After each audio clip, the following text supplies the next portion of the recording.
Merci. Nous en venons à la question que va poser M. Rudy Sall à M. le ministre de l'Intérieur sur le régime indemnitaire des élèves gardiens de la paix et élèves gendarmes. Vous avez la parole, mon cher collègue. Oui, Monsieur le Président.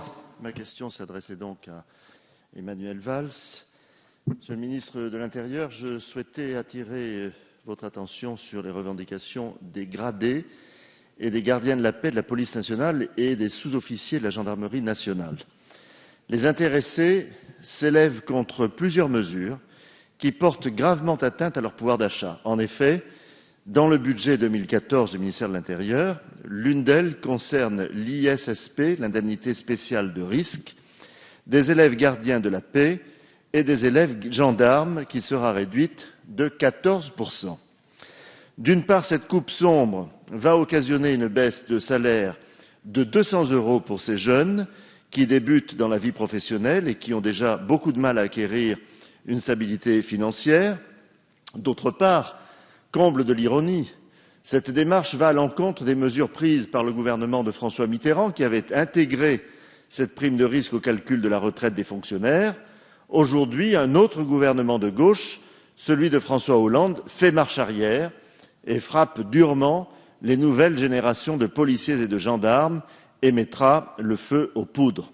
Au final, cette mesure inédite entraînera une démobilisation totale de ces personnes qui risquent quotidiennement leur intégrité physique. Je souhaiterais donc savoir comment le gouvernement entend répondre rapidement à ces inquiétudes fondées et lourdes de conséquences. Je vous remercie. Merci. La parole est à vous, Monsieur le ministre. Merci, Monsieur le Président. Monsieur le député, vous avez souhaité interpeller le ministre de l'Intérieur sur les revendications des gradés et gardiens de la paix de la police nationale et des sous-officiers de la gendarmerie nationale. Regrettant de ne pouvoir être présent ce matin, Manuel Valls tenait à vous communiquer les éléments de réponse suivants. La sécurité est une priorité du gouvernement et cela se traduit très concrètement. En 2014, les crédits d'investissement et de fonctionnement progressent, c'est-à-dire que les crédits pour payer le carburant, pour acheter des véhicules, pour construire de nouveaux commissariats. C'est la première fois qu'ils progressent depuis 6 ans. Des efforts conséquents sont également menés en termes de recrutement, alors que 13 700 postes de policiers et gendarmes ont été supprimés entre 2007 et 2012. Désormais, tous les départs à la retraite de policiers et gendarmes sont remplacés, auxquels s'ajoutent entre 400 et 500 recrutements chaque année. Il est vrai que dans un contexte budgétaire contraint, il a été décidé de revoir le régime indemnitaire des élèves en école dans la police et la gendarmerie en diminuant le taux de l'indemnité de suggestion spéciale de police sans effet rétroactif et pour le seul temps de la formation. Cette mesure n'a aucun impact sur l'intégration de l'ISSP dans le calcul de la retraite. Depuis l'annonce de cette mesure, le ministère de l'Intérieur s'est engagé sur plusieurs points. Il a annoncé aux policiers et aux gendarmes que l'entrée en vigueur de la catégorie B serait avancée d'1 mois par rapport au calendrier initialement prévu.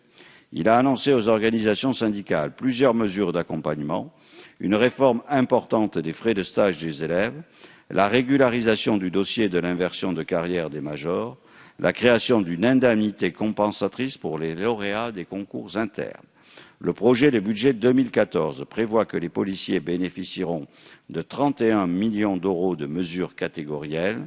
En 2014, un montant légèrement supérieur à celui de 2013. Les gendarmes, quant à eux, bénéficieront de 20,5 millions d'euros au titre des mesures catégorielles pour 2014. L'année 2014 sera donc de nouveau une année d'amélioration sensible de la situation statutaire et indemnitaire des policiers et des gendarmes.